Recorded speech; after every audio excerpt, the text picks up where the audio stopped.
Brother Nono and Family, un portail chrétien dans la francophonie. Il envoya sa parole, et sa parole les guérit. Suivez cet enseignement avec le serviteur de Dieu, Nono Muzembe, et vous serez richement édifiés. Bien-aimés dans le Seigneur, bonjour, shalom et bonne année à chacun de vous. Je suis dans la joie de me retrouver au-devant de vous et merci pour cette opportunité que vous m'accordez de pouvoir partager avec vous aujourd'hui, en ce jour, ce 31 décembre, dernier jour de l'année 2017, cette portion d'écriture en direct. Je voudrais vous remercier, vous tous qui vous connectez en ce moment-ci, pour suivre ces moments d'enseignement. C'est que Dieu m'a mis à cœur de nous dire le 31, le dernier jour de l'année. Je sais que la plupart d'entre vous, vous êtes déjà préparés pour le réveillon de ce soir. Beaucoup iront dans nos églises chercher la face de Dieu, dire merci à Dieu.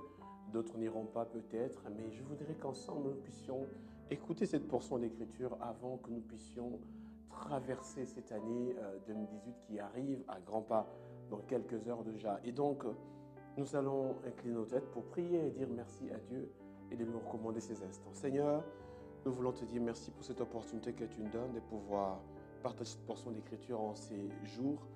Beaucoup ont commencé avec nous l'année 2017 et ils n'ont pas pu terminer avec nous. Et tu nous as fait grâce d'arriver jusqu'au 31. Merci parce que tu veux nous enseigner, tu veux nous parler. Instruis-nous par ton Esprit Saint, conduis-nous afin que ta parole nous pénètre et nous transforme. Bénis chacun de nous qui se connecte en ce moment afin de suivre cette portion d'écriture. Au nom de Jésus, Amen. Donc je disais merci à chacun de vous. Vous êtes là depuis quelques temps déjà en train de nous suivre sur ce portail chrétien, Brother Nono and Family. Et nous sommes dans la joie que vous nous ayez accompagnés tous ces temps depuis le mois de janvier jusqu'à aujourd'hui, le 31 décembre 2017. Je vous remercie pour cela et au nom de toute l'équipe. Et d'ailleurs, donc, là, nous allons partager quelque chose qui m'est déposé à cœur par le Seigneur. Nous voulons qu'ensemble nous puissions comprendre ce qui nous est arrivé cette année, qu'est-ce qui nous est arrivé. Chacun de vous a eu à être confronté par différentes situations, bonnes ou mauvaises, mais parfois nous en gardons un goût amer pour certains, d'autres ça a été une année magnifique. Et dans tous les cas, le Seigneur a été très très bon avec nous et nous pouvons tirer quelque chose de merveilleux de cette année avant d'arriver à l'année 2018. Lisons dans le livre de Marc, chapitre 12, le verset 36. Nous aurons 3 lectures déjà. Nous aurons l'Épître des Romains, chapitre 8, au verset 28. Nous aurons donc l'évangile de Marc, chapitre 12, le verset 36. Ainsi donc, nous aurons Philippiens, chapitre 1, le verset 12 au verset 19. Lisons ces passages.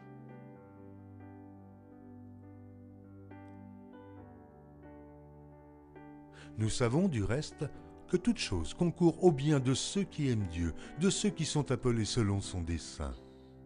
Alléluia. Nous savons du reste que toute chose concourt au bien de ceux qui aiment Dieu, de ceux qui sont appelés selon son dessein. Nous savons du reste que toute chose concourt au bien de ceux qui aiment Dieu. Waouh, ce passage, c'est un passage excellent. C'est l'apôtre Paul qui est en train de le dire. Nous avons dans la version Darby qui dit ceci, mais nous savons que toute chose travaille ensemble. Soulignez, toute chose travaille ensemble pour le bien de ceux qui aiment Dieu. Pas pour le bien de quelqu'un d'autre, pas pour le bien d'une personne tierce, mais pour le bien de ceux qui aiment Dieu. Ceux qui sont appelés non pas selon le plan des humains, non pas selon le propos d'un humain, mais selon le plan de Dieu. J'aime bien cette version d'Arby, je vais le relire ensemble avec vous. Mais nous savons que toute chose travaille. Tout ce qui est arrivé cette année, travaille. On travaillait ensemble pour le bien de ceux qui aiment Dieu. Si tu aimes Dieu, donc tout ce qui est arrivé cette année, travaille, coopère, travaille ensemble selon le plan, selon le propos de Dieu, non pas selon le plan d'un homme, non pas selon le plan d'une tante, d'un oncle, d'une personne de ta famille, mais tout ce qui nous arrive, le dit Paul, coopère, travaille ensemble pour le bien de ceux qui aiment Dieu. Ça peut être contradictoire lorsque l'apôtre Paul est en train de dire ce passage. Lorsqu'il écrit cette lettre, il est dans des situations très difficiles, n'est-ce pas? Toutes choses, même celles qui nous font pleurer, même celles qui t'ont fait pleurer cette année, celles qui t'ont arraché la joie, toutes ces choses travaillent ensemble. Appelées selon, non pas le propos d'un homme, mais selon le propos de Dieu. Selon l'intention de Dieu. Et j'aime encore la version parole vivante qui dit ceci. Nous savons du reste que les intentions bienveillantes de Dieu sont à l'origine de ce qui nous arrive. Waouh, cette version est ma meilleure version. Nous savons du reste que les intentions bienveillantes de Dieu sont à l'origine de ce qui nous arrive. Bien-aimé, tout ce qui t'est arrivé relève des intentions bienveillantes de Dieu. Homme de Dieu, veux-tu dire que tout ce qui m'est arrivé cette année 2017 relève des intentions de Dieu? C'est Dieu qui est à la base. Ce qui m'est arrivé à moi, cette situation qui m'a fait pleurer, tu veux me dire que c'est Dieu qui est à la base? Cela relève des intentions bienveillantes de Dieu, non pas les intentions malveillantes de Dieu, mais les intentions bienveillantes de Dieu. J'aimerais te dire que ce qui t'est arrivé ne relève pas des intentions d'un humain. Ce qui t'est arrivé ne relève pas des intentions d'un oncle, d'une tante. Et ce qui t'est arrivé ne t'a pas tué. Tu es aujourd'hui le 31 décembre 2017. Tout ce qui t'est arrivé cette année, tu as pu surmonter. Comment tu as fait? Ça ne t'a pas tué. Ce qui t'arrive, ce qui t'est arrivé n'est pas pour t'engloutir. Cela relève des intentions de Dieu. Dieu, quelle intention tu as? Quelle intention tu as à mon sujet avec cette situation qui me fait pleurer, qui m'a fait pleurer toute cette année 2017?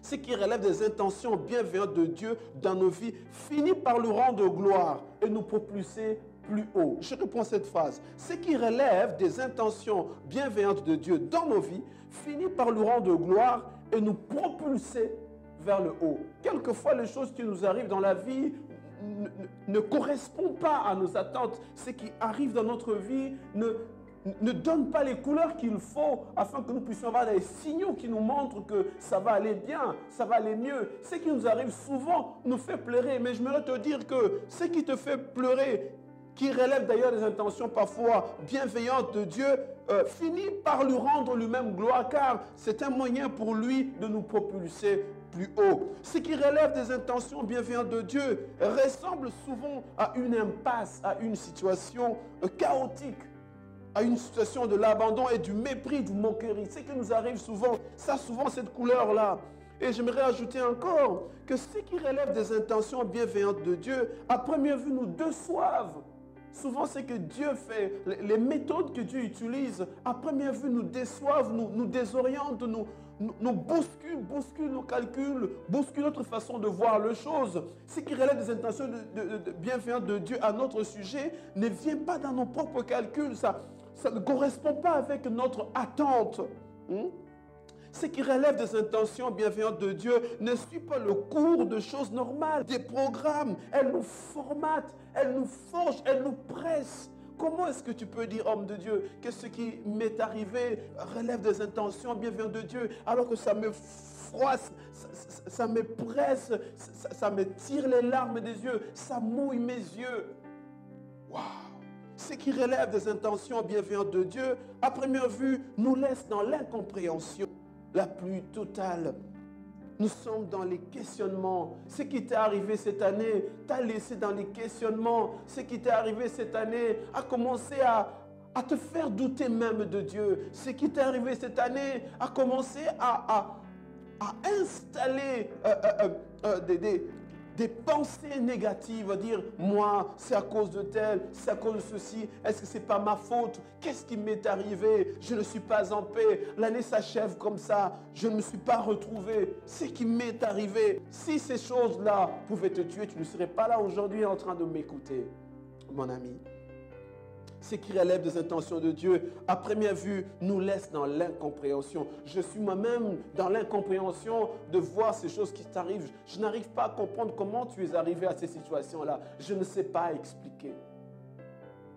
Tu es dans le questionnement, tu es dans le doute.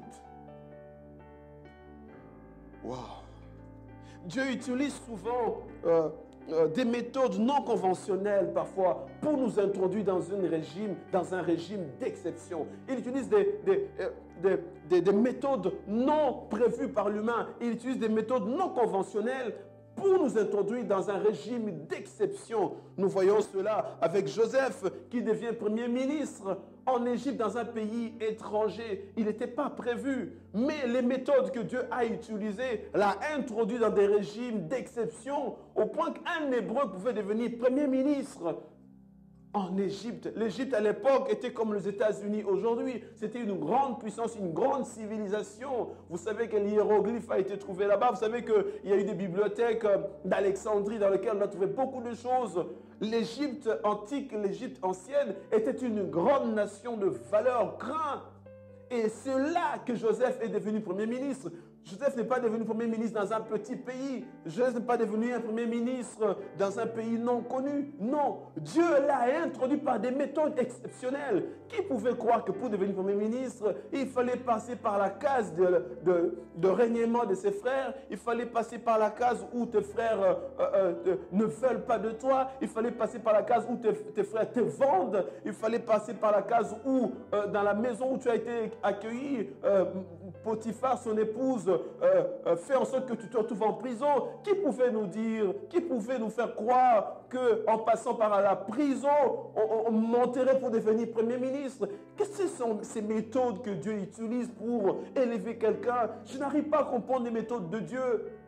Ce ne sont pas des méthodes conventionnelles. Lorsqu'on veut faire de quelqu'un Premier ministre, on le prépare, on le fait entrer à l'école nationale d'administration, à l'ENA par exemple. Il fait des hautes études, il va à Harvard, il va peut-être aller je ne sais où.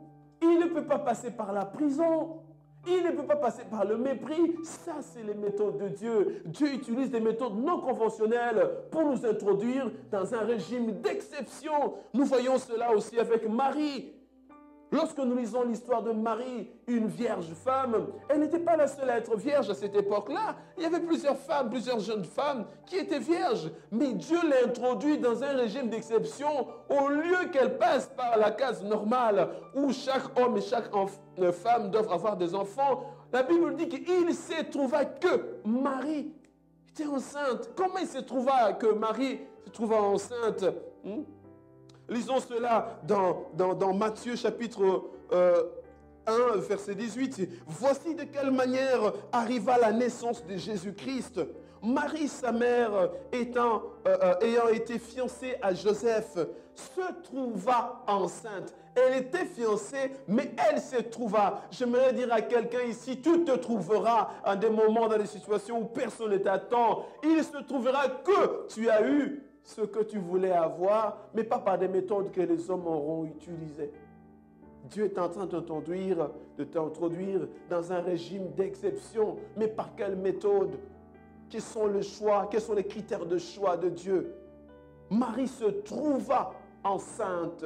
Tu vas te retrouver en train de jouir de certaines choses pour lesquelles d'autres ont passé des années entières. D'autres ont passé 3 ans, 4 ans, 5 ans pour les avoir. Mais toi, Dieu t'introduit dans un régime d'exception où personne se demande, tout le monde se demande, mais comment il a fait pour être là? Comment il a fait pour se retrouver là? C'est ce que Dieu est en train de faire en te faisant passer par ce genre de situation.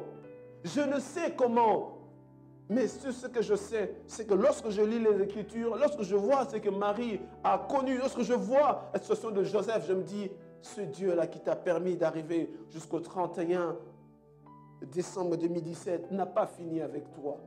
Alors ne finis pas avec toi-même. Ne commence pas à douter de ce Dieu. Toute cette année, il t'a gardé. Toutes les situations par lesquelles tu es passé, Dieu ne fait que te garder. Tu penses que c'est en vain? Tu penses que c'est en vain que Dieu te garde? Marie se trouvant enceinte, tous passaient par des méthodes conventionnelles, mais pour toi, on dira, il se trouva. Même si ta situation par laquelle tu passes te cache, reste là. Reste là. C'est Dieu qui est à la base et non les hommes. Tu passes par des moments difficiles, tiens bon.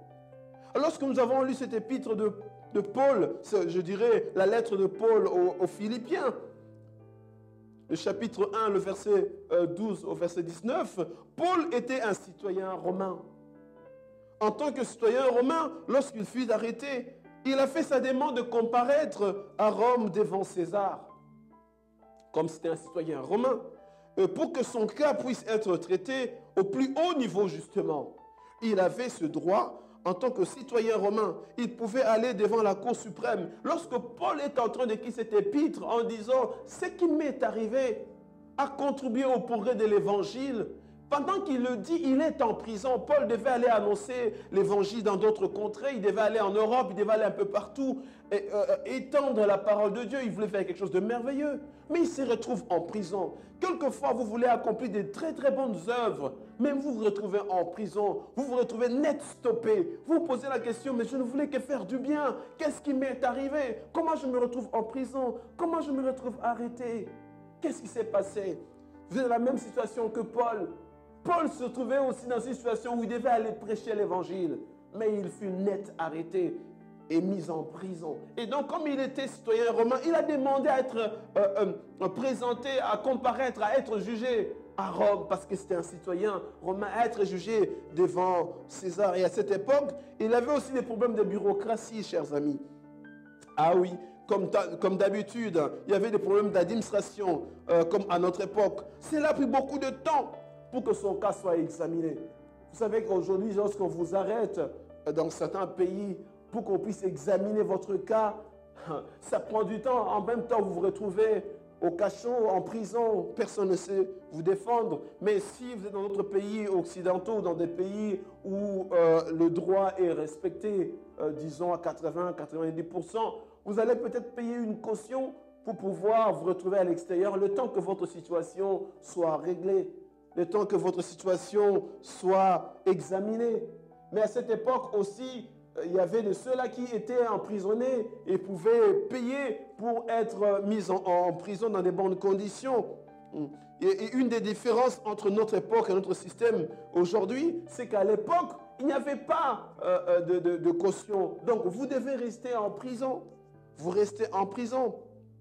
Et donc, Paul a dû donc attendre 2 années avant que son cas ne soit traité. Il a dû attendre 2 ans. Waouh! Et si peut-être aujourd'hui vous connaissez des hommes bien placés dans l'administration, dans le pays où vous êtes, lorsque vous avez un cousin qui est arrêté, tout de suite vous savez demander à ce que ce cousin soit relâché avec une caution en attendant son jugement. Mais pour Paul, ce n'était pas le cas. L'administration à l'époque, on ne permettait pas cela. Donc Paul a dû attendre pendant 2 ans en prison afin que son cas ne soit traité. Et donc, il a dû donc attendre 2 années. Et si vous connaissez des personnes bien placées, vous pouvez bénéficier d'un traitement de privilège. Lorsqu'on connaît des personnes bien placées, on peut bénéficier de quelques privilèges. Mais à cette époque, il y avait une grande caserne. C'était comme un camp militaire bâti du côté du palais de César. Donc, Paul était placé dans ce palais-là, qui était comme une caserne, qui était vraiment à côté du palais royal, du palais de César. C'est là qu'était basée ce qu'on appelait à l'époque la garde prétorienne. La garde prétorienne, c'était la garde républicaine, si on peut le dire ainsi, un peu la DSP pour certains, qui était à côté, installée à côté du palais royal de César. C'était une base militaire. Et si vous avez un peu d'argent à cette époque, certainement, on vous mettait dans des bonnes conditions. Et si vous étiez pauvre prisonnier, alors vous ne pouvez que rester dans votre cellule et attendre que votre cas soit examiné. Donc Paul écrit cette lettre en prison et son sort n'est pas encore fixé. Pendant qu'il le dit, on ne sait pas ce qui lui est arrivé, on ne sait pas ce qui va lui arriver. Pendant qu'il écrit la lettre, il n'a aucune idée de ce qui se passe à son endroit, ce qui se passe pour son sujet. Il ne sait toujours pas ce qui a été décidé. Il n'a aucune idée de son avenir. Il ne se soucie même pas de cela. Quelquefois, vous passez par des difficultés, vous vous dites, je ne sais même pas comment je vais m'en sortir. Je ne sais pas où cette situation va m'amener. Il ne sait pas s'il sera libéré et de quelle décision le tribunal des humains allait arrêter pour sa situation. Ça, c'est Paul. Alors, il ne se souciait pas de celui, de ce qui lui était arrivé. il a saisi cette occasion, par contre, pour commencer à prêcher l'évangile. Il s'est retrouvé en prison, emprisonné, mais bien que son ministère itinérant était arrêté, stoppé à un moment donné, il a saisi cette opportunité pour commencer à enseigner l'évangile. Quelquefois, lorsque nous sommes stoppés net dans ce que nous voulons faire pour Dieu ou dans notre vie normale, quelquefois nous avons tendance à vouloir tout abandonner. Nous avons tendance à tout lâcher. Nous avons tendance à dire, mais ça y est, c'est bon, je laisse tout, j'abandonne, je rentre à ma vie normale. Non! Paul, qui était un évangéliste itinérant, un apôtre itinérant, et lui qui allait de lieu en lieu aussi en prêchant l'évangile, a été stoppé net dans son ministère d'itinérance.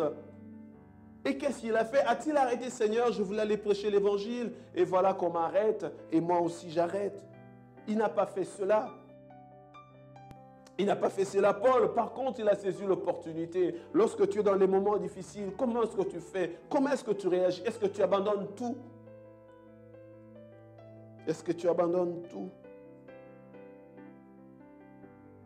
Et donc, Paul était emprisonné avec des gardes commises à la sécurité de César. C'était une armée, c'était, je dirais, des gardes assez spéciaux qui étaient commises à la sécurité ou, disons, ils étaient là pour garder Paul en prison. Et ils étaient enchaînés avec Paul. Vous savez, vous pouvez être en prison dans votre cellule, c'est une chose. Mais lorsque vous êtes enchaîné avec quelqu'un, votre gardien de surcroît ou deux gardiens, qu'est-ce qui se passe? Même votre intimité est atteinte. Vous vous rendez compte, vous êtes prisonnier et vous êtes non seulement enchaîné, mais vous êtes enchaîné avec des gardes. Vos mouvements sont restreints. Vous ne pouvez plus faire grand-chose. Vous voulez aller à la toilette, vous avez un gardien avec vous. Tout ce que vous voulez faire, tout mouvement que vous voulez faire, le gardien qui est avec vous est enchaîné avec vous et ne peut être déchaîné, sinon attendre son heure de remplacement. Et s'il y avait deux